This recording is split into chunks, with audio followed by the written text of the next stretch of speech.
The train pulled into Dry Creek just after noon, sending a plume of white steam into the wide blue sky. It was the kind of town that didn't expect visitors. A few stores, a windmill, a water tower that leaned ever so slightly to the left, and one woman standing on the platform with a satchel and a letter folded in her gloved hand. Lillian Hayes had come a long way, farther than most women traveled alone. But she wasn't like most women. She'd answered an ad in the back of a Chicago paper. She'd written 5 letters, received 3 in return, and when the final letter arrived, one written in careful script and simple, honest words, she packed her things, changed her name, and stepped onto a westbound train. The man she was to marry was named Elijah Kemp.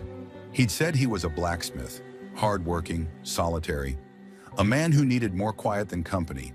She understood that, but as the last of the train's smoke cleared and the station clerk looked at her with sympathy, she felt her heart sink. "Elijah passed near 2 weeks ago, ma'am. Sorry no one got a wire to you in time." Lillian didn't cry. She simply looked out toward the edge of town, where the forge still stood, smoke curling from the chimney. Lillian didn't ask for help. She thanked the station clerk, lifted her own satchel, and walked out into Dry Creek like she belonged there. The truth was, she didn't know where else to go. The street was dusty, but not unfriendly. A woman sweeping her porch paused to nod politely. 2 boys chased each other past the feed store. A dog barked once, then flopped back into the shade like it had changed its mind. At the far end of the road stood the forge. The building was square and sturdy, with a roof that still held its shape, and a stone chimney that puffed a steady ribbon of smoke into the sky. The sign above the door read, "Kemp and Company Blacksmith," though the company had likely never existed. She stepped closer, and the scent hit her. Iron, ash, and something warm, almost sweet. Inside, she heard the rhythmic clang of hammer against metal, not frantic, measured, like a heartbeat made of iron. She waited until the sound paused, then cleared her throat softly. The man who turned toward her wasn't the one she'd written to. He was younger, taller, and very much alive. "Can I help you, ma'am?" His voice was low but not unkind. Lillian smoothed her skirt. I was expecting Elijah Kemp." His brow tightened. He set the hammer down gently on the workbench. "I'm sorry," he said. "Elijah was my uncle. He passed 2 weeks ago." Lillian nodded once. "I heard. You come all this way to see him?" "I came to marry him." The words hung in the air between them, soft and heavy. The man blinked, then stepped out from behind the anvil. He wiped his hands on a rag and offered one. "I'm Carter Boone," he said. "I've been running the forge since he took sick." She took his hand. It was rough, strong, but steady. "I'm Lillian Hayes," she said. "I suppose I don't quite know what I'm doing here anymore." Carter didn't laugh, didn't pity her. Instead, he simply asked, "Do you have a place to stay?" "No." "Well," he said, glancing out toward the little cabin behind the forge. "The bunkhouse is clean, and it's not in use. It's not much, but it's yours if you want it." The cabin was plain, a narrow cot, a small table, a pitcher and basin. The window overlooked the forge yard, where horseshoes hung on pegs and tools lined the walls like soldiers at rest. That night, Lillian unpacked slowly.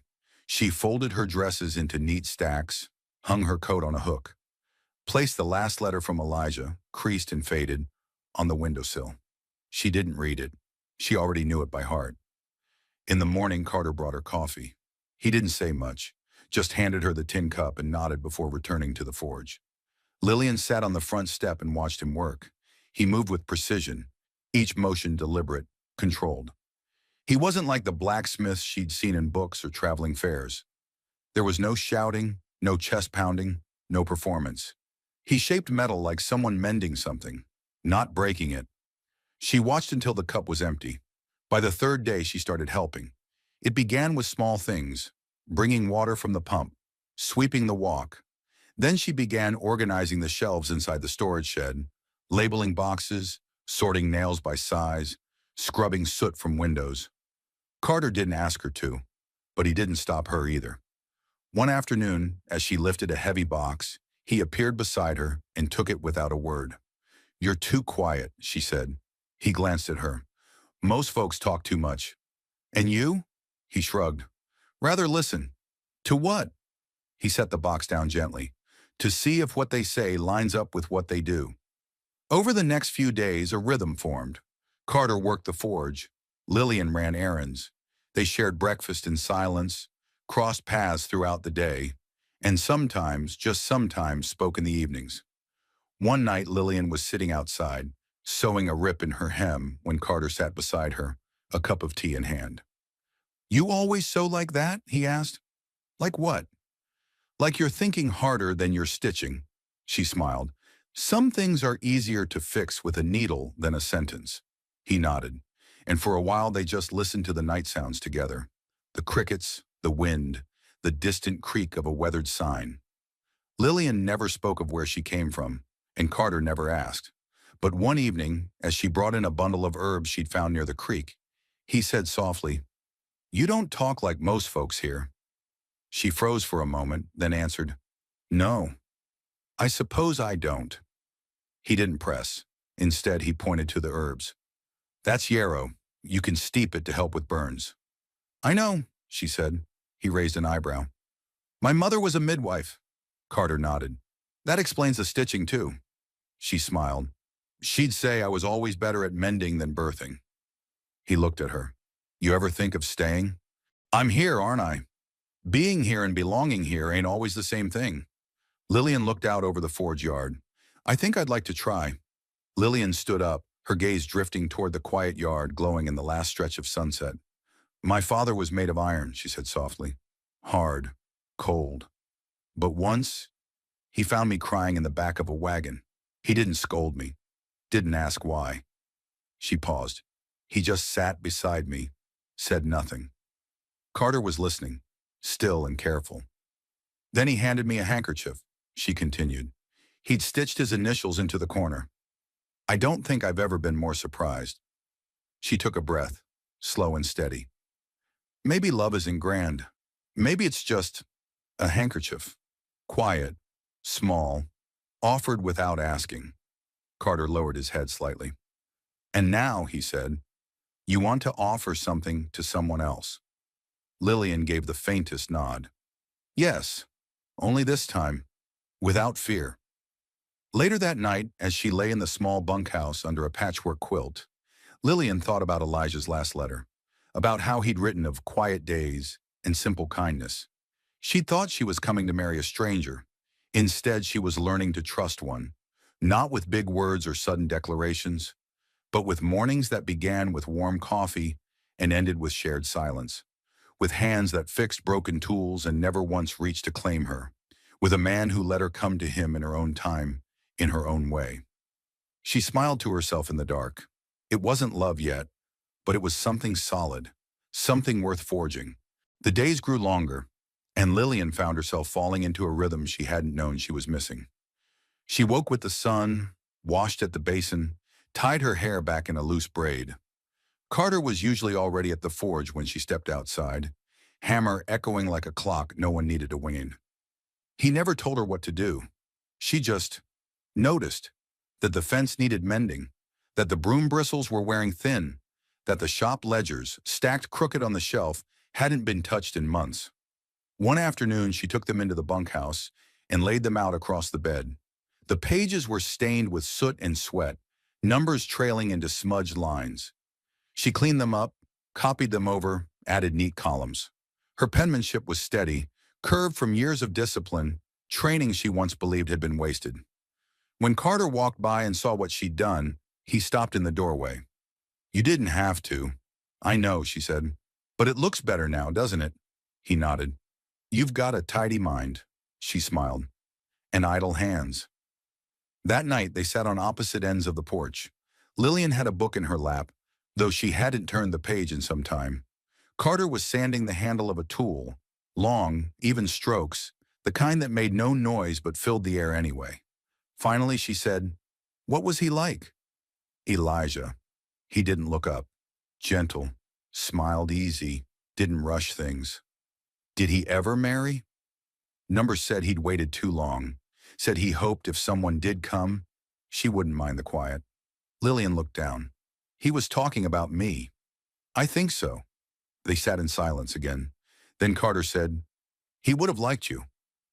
Lillian blinked, and before she could stop herself, she said, "Would you?" Carter's hand paused.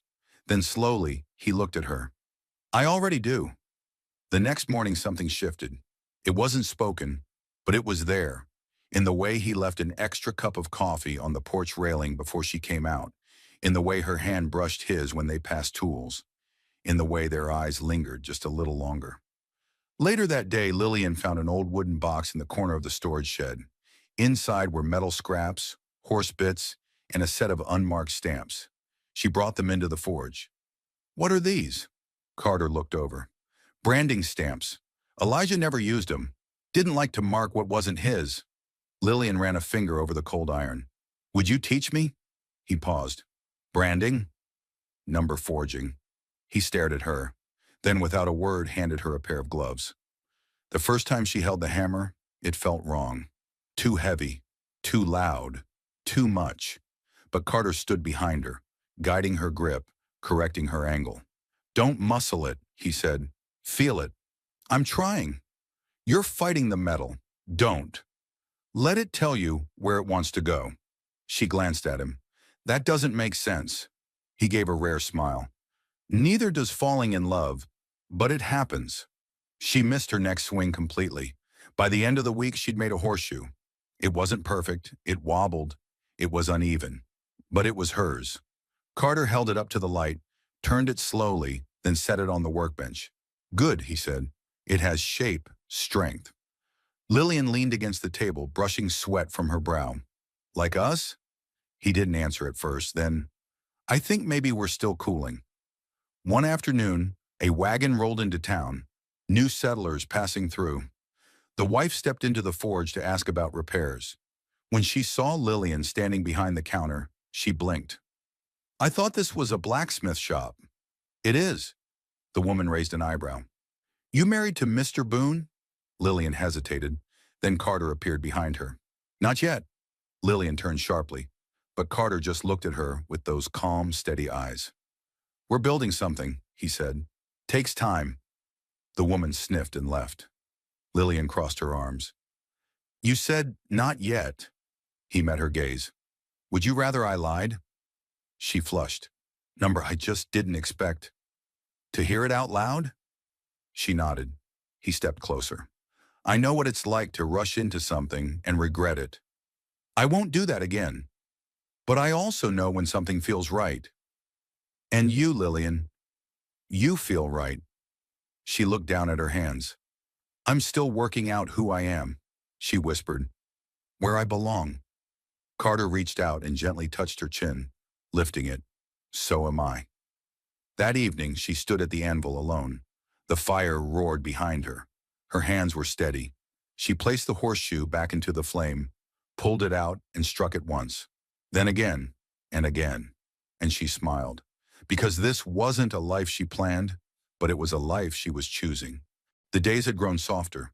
The sun still burned hot at noon, but the wind that came in the evenings now carried the faint smell of lilacs from the edge of town. Lillian often sat outside the forge after supper, her hands stained with soot and her hair loose from the braid by then. She liked the ache in her arms. It was the ache of work that mattered. Carter would sometimes sit beside her, his shirt sleeves rolled, a cup of cooled tea in his hand. They rarely spoke at first, but lately, the silences had begun to hum with something unspoken, like heated coals that haven't yet flamed. One such evening, Lillian brought out a parcel. She laid it on the table between them and untied the string. Inside, a leather-bound ledger, old but well kept. Inside were rows of numbers, names, and notes in tight, looping script. "What's this?" Carter asked. "My father's account book," she said, "from back in Chicago." He looked up, surprised. "I thought you were from Kansas." "I said that," she answered, "but I wasn't." Carter didn't press, so she opened the book and ran her hand over a column of names. "My family owned textile mills. My mother died when I was young. My father, he believed in order, in rules, in marrying well. And when I said I wouldn't marry a man twice my age for a share in the company, he called it rebellion." She paused. "I called it breathing." Carter's eyes never left her. I left in the middle of the night, changed my name, sent the first letter to Elijah from a boarding house near St. Louis, and I never looked back. She waited, not for judgment, but for the space between them to hold the truth without breaking. Carter picked up the ledger, flipped to the last page. You wrote all this? She nodded. Your hand is steadier than most men I know, he said quietly. That's not rebellion, Lillian. That's courage. After that, something shifted between them. Not in grand declarations, not in passionate stares, but in smaller things. In how he began asking her opinion on orders. In how she began humming while she worked. In how their hands brushed more often now and neither of them pulled away. One afternoon, a traveling peddler came through town. He sold pots, linens, and odd bits of hardware. Lillian traded 2 forged hinges for a bolt of blue calico fabric. Carter raised an eyebrow when she returned. You planning on making curtains? She shook her head. A dress. He looked surprised. You hate sewing. I do, she admitted, but I miss feeling like myself. That night she worked on the porch while Carter read by lantern light. When she tried the dress on the next morning, it didn't fit perfectly, but it felt like home. Later that week, Carter showed her how to set a rivet. She showed him how to seal a letter with wax. He taught her to temper steel. She taught him to steep mint for headaches. They laughed more, talked more, and one morning, without fanfare, Carter added her name to the shop ledger. Kemp and Boone, Blacksmith Ledgers by Miss Lillian Hayes. She didn't mention it, but that night she laid her hand over his across the table, and he turned his palm up to meet hers. The forge became something new, no longer just a place for metal. It was a place for building. They crafted not just horseshoes and hinges, but lantern hooks, plow heads, even small tools for the schoolhouse down the road. People came by more often, some just for conversation. And always they asked the same thing. You two married yet? Sometimes Carter would chuckle. Sometimes Lillian would smile and change the subject. But when it was just the two of them, she once asked, do you ever think about it? He didn't answer right away. Then, I think about it every time you laugh. One night a storm rolled in. The wind howled through the eaves, the sky flashing white with every crack of thunder. Lillian stood in the doorway of the forge, arms crossed against the cold, watching the rain pummel the yard. Carter came up beside her. Without a word, he draped a blanket over her shoulders. She looked up at him. I don't feel lost anymore, she said. I don't feel alone anymore, he replied. And then, slowly, gently, he kissed her. No fire, no fever, just warmth, like coals that had been waiting for the right wind. They didn't speak of it the next morning, but they didn't need to. He brushed hair from her face as she stirred the fire. She packed him lunch without being asked. When he bent to pick up the tongs and she handed them to him before he asked, they both smiled. Something real had begun. Not in a ceremony, not in a name, but in the quiet, patient forging of 2 lives into one. By midsummer, the forge wasn't the only thing growing. Behind the bunkhouse, in a patch of land that had once been dry and cracked, Lillian planted a garden. At first, it was just herbs, yarrow, mint, a little lavender. But soon there were beans curling up makeshift stakes, tomatoes in neat rows, and wildflowers that refused to stay in the lines she made for them. Carter had offered to plow it for her. She'd shaken her head. I want to feel what I'm making, she'd said. Every inch. So he watched from the porch some evenings, arms crossed, admiring the woman who could tame steel with one hand and coax life from the dirt with the other. Mornings began with soft chores and soft words. Carter would start the fire. Lillian would set water to boil. Dream anything? He asked once, half asleep over a biscuit. She sipped her tea. I dreamt of my mother's kitchen. It smelled like bread and summer rain. He nodded. I dreamt you burned the forge down. She raised an eyebrow. You were smiling, he added, and they both laughed. They worked side by side now, without thinking. Carter no longer needed to say what he needed. Lillian handed it to him before the words left his mouth. She no longer needed to be told when orders were due. She kept track in her ledgers with perfect clarity. They moved like 2 parts of a single machine, iron and ink, heat and thought. And yet, for all their closeness, they hadn't spoken of what came next. not out loud. Until one late afternoon, when Carter was oiling the hinges on the back door and Lillian sat nearby peeling apples. She asked gently, "Do you think people can belong to each other without saying it?" Carter didn't look up. "You mean without a preacher?" "Without a promise." He paused, set the oil can down. "Words matter," he said, "but what we do matters more." She nodded slowly. "I think I want both," she said. "Then I'll give you both," he replied without hesitation. The next morning he handed her a small wooden box. Inside, wrapped in linen, was a ring. Not gold, not store-bought, but forged. Iron softened with a little silver at the edge. It was slightly imperfect, beautifully so. "You made this?" "I made it for you." She held it to her heart. "Will you let me wear it when I'm ready?" Carter nodded. "You decide the when, but I already chose the who." They never called it an engagement. They didn't need to. People in town began treating them as one unit anyway. Mrs. Adler from the bakery started saying "Your Mrs." when she spoke to Carter. The school teacher invited Lillian to help mend the library roof and didn't once mention she was unmarried. Even the pastor nodded at them like he expected a wedding, but wasn't in any rush to ask. They became a quiet certainty in the rhythm of the town, like the sunrise or the bell from the train. One afternoon, Carter came home to find Lillian curled on the porch swing, face hidden in her hands. He rushed forward, kneeling beside her. "What is it?" She looked up, tears streaking her cheeks. "I got a letter," she said, voice breaking. He froze. "From your family?" She nodded. "My father passed. The mills, they're mine now." Carter sat back slowly. "Do they know where you are?" "They do. And they want me to come back." The silence between them pulsed. "Do you want to?" he asked, quiet. Lillian wiped her face. "I don't know," she whispered. "Part of me, the girl who left in the middle of the night, she wanted to never look back. But the woman I've become," she looked at the ring on her finger, she wants to walk forward, not run." Carter said nothing, but he reached for her hand, held it tightly. "You don't owe them a version of yourself you no longer are," he said. "You owe yourself peace." That night she didn't sleep. Instead, she went to the forge, lit a low fire, and with her own hands she began to shape a thin piece of iron into something small and round. In the morning, Carter found her asleep at the bench, soot on her cheek, a finished medallion in her hand. On it was stamped one word: stay. 2 weeks later, Lillian mailed a letter to her father's estate.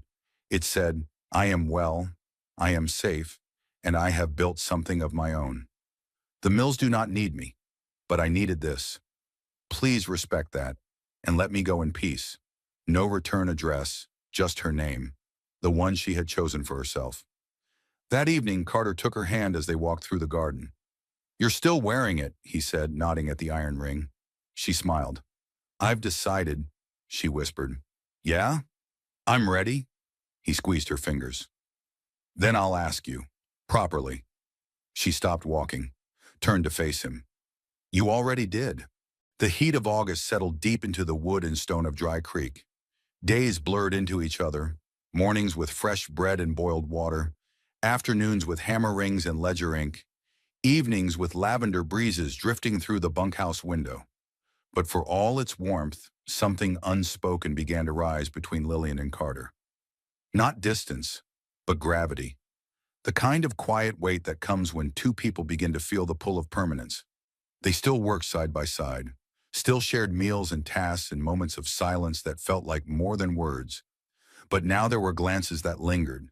Now there were touches that meant something. And now Lillian found herself awake some nights, staring at the ceiling, wondering if this life, the one she'd built from the ashes of her old one, was truly hers to keep. One morning, Carter found her out in the garden early, sitting in the dirt in her nightgown, bare feet pressed into the soil. "Everything all right?" he asked, stepping softly through the dew. She looked up, startled. "I think I'm scared," she said. He crouched beside her. "Of what?"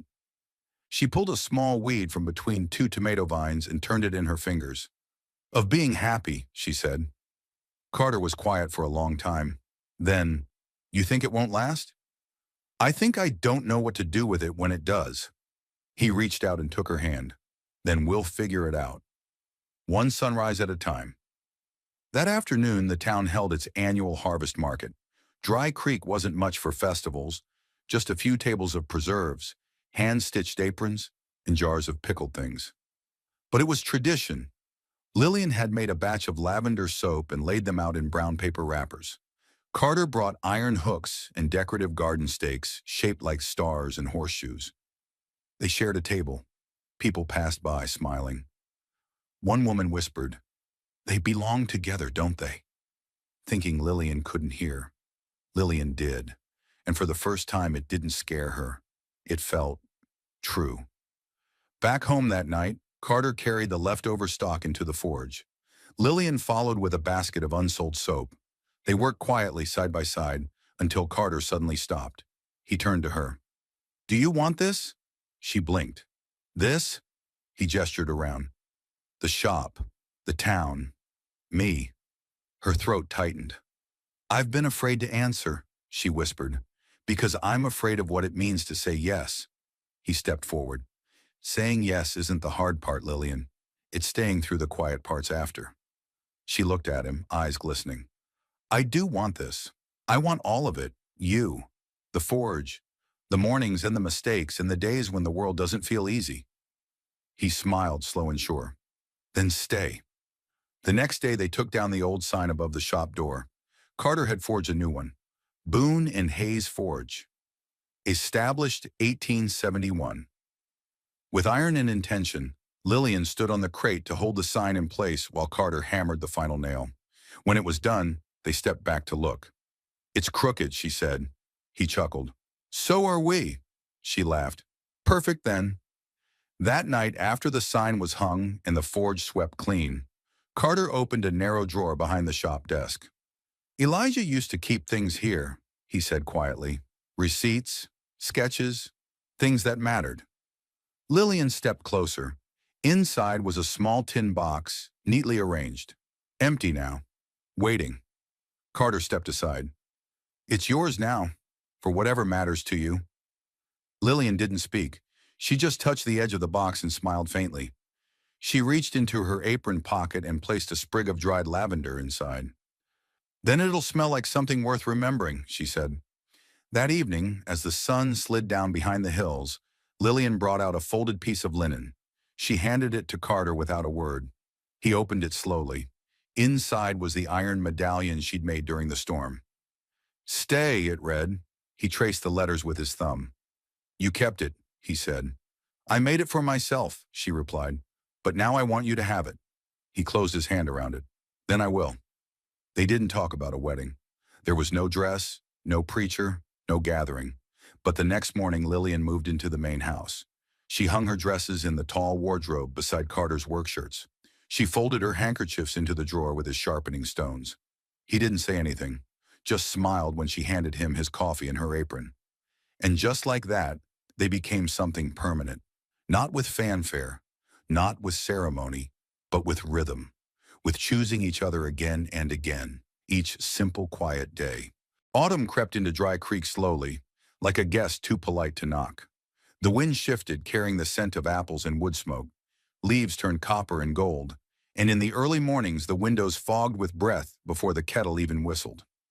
Inside the forge, the fire burned lower now, not from neglect, but from rhythm. Carter no longer rushed. The town's needs were steady, and his hands, though strong as ever, had grown slower in the best kind of way, more deliberate. He wasn't building for urgency. He was building for something that would last. Lillian spent more time in the garden. The vines had thinned, but the soil held warmth. She planted bulbs, tulips and crocus, so something would bloom when the snow finally melted. "Hope you like surprises," she whispered into the dirt. Behind her, Carter was repairing the barn door. When she looked up and saw him framed in the golden light of late afternoon, sleeves rolled, eyes soft, she realized. She had stopped waiting for happiness to leave. It had stayed. One evening, a letter arrived from Chicago. The family estate had been settled.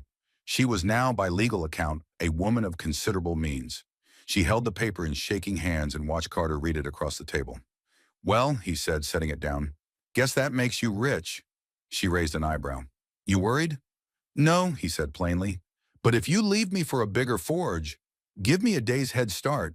She laughed, sharp and sudden. I'm not going anywhere, she said. That life, it doesn't fit anymore.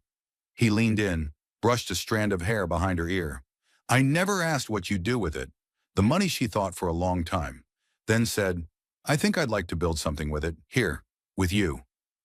A month later, they opened a second room in the forge. Not for orders, for learning. It started with two girls from the edge of town, curious about how iron turned soft. Lillian taught them how to use the ledger, how to measure grain, how to clean soot from the bellows. Carter showed them how to hammer without fear. Soon word spread. They didn't charge. They didn't advertise. But once a week, on Thursdays, the doors stayed open late, and laughter rang out between the clanging of metal. One Thursday evening, after the last student had gone, a small boy lingered by the door. His hands were smudged with charcoal, his eyes bright. Miss Hayes, he said, holding out a crooked iron heart. I made this, for my ma. Lillian knelt down, taking the piece gently in her hand. It's perfect, she said. You know why? He shrugged. Because it's made with trying, she said. And trying, that's the strongest kind of metal there is. The boy beamed. Then he ran off into the twilight, heart in hand. The townsfolk began calling it the Forge School. They called Carter Mr. Boone, but they called Lillian Miss Hayes, even when they knew better, because it felt like something she had earned, not just something she had married into. When asked why she never corrected them, she smiled and said, That's who I chose to become, and who I'll keep being. Winter came in a sudden hush. Snow layered the rooftops like icing, and the sky turned white with breath. Inside the house, Carter stacked wood by the hearth. Lillian stitched a new set of curtains for the kitchen window. The iron stove clanked and glowed, and in that warm orange light, the home felt like it had always been there. That evening, Lillian reached up and hung a small round medallion over the mantel. Stay, it still read. Carter looked over from his chair. Still means something? Now more than ever. Later, she found an old box in the back of the cupboard, one she hadn't seen since her first week in town. Inside were Elijah Kemp's letters. Yellowed now, fragile at the folds. She reread the last one. I don't need someone who fills the silence. I need someone who knows how to sit inside it with me. She smiled. I think I did what you asked, she whispered to the page, just not how we planned. She folded the letter carefully, returned it to its place, and let it rest. In the spring, the bulbs Lillian planted began to bloom. The forge was busier than ever. The school children had started helping with simple chores. A few of them brought their parents on weekends to show off their practice pieces. One little girl, shy and red-haired, stood beside Carter one afternoon, watching him shape a fire poker. She looked up and asked, Are you and Miss Hayes married? Carter smiled. Something like that. The girl tilted her head. But she doesn't wear a fancy ring. No, he said. She wears something stronger. He pointed to the thick, hand-forged band of iron and silver on her finger, weathered now, warm with use. She made that herself. That night, as they sat on the porch with the lilacs blooming beside them, Lillian turned to Carter. We never really had a wedding, she said. You want one now? She thought about it, then shook her head. We didn't need one, did we? He leaned in. We did the real work. The rest is just decoration. She smiled. Then maybe we should plant a tree. He blinked. A tree? As a mark, for what we made. He nodded slowly. I'd like that. And in the shadow of the forge, under a sky that finally felt like home, they planted roots that no wind could move, just beyond the garden, where the light hit soft in the late afternoons. They dug the hole together.